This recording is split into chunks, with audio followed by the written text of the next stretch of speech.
హైదరాబాద్ లా చలికాలంలోనే నీళ్ళ కర్వ. నీ తోడు ఉంటే ఏ బాధలుండవని తెల్వనోళ్ళు కొందరు, అసలు కళాకారులై పుట్టనందుకు కుమిలిపోయే వాళ్ళెందరూ. ఓ దర్శని ఏందమ్మో వార్తల నడిమిట్లొచ్చేమో పాటలు పాడబడితివి.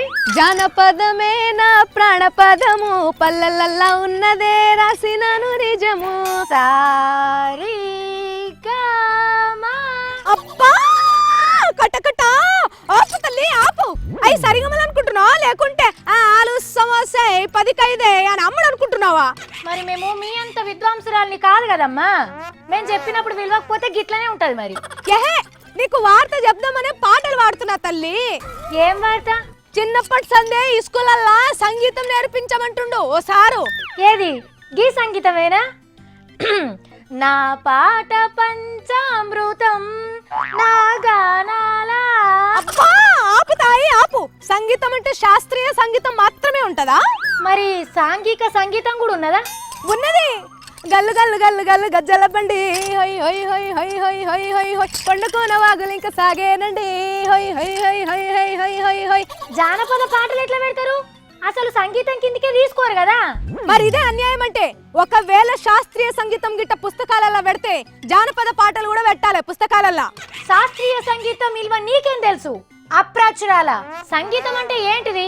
నలుగురికి నచ్చేది, నలుగురిని ఖుషి చేసేది, ఇంట అంటే ఇంకా ఇన బుద్ధి అయ్యేది.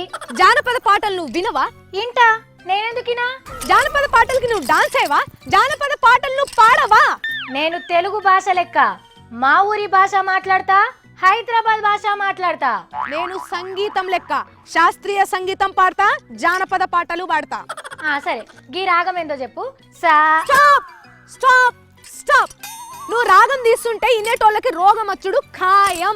అయినా ఆ రాగం ఏంది? నువ్వు ఎంచుకున్న తాళం ఏందమ్మా? తకిట తకదిమి 3-4, తకిట తకదిమి 3-8.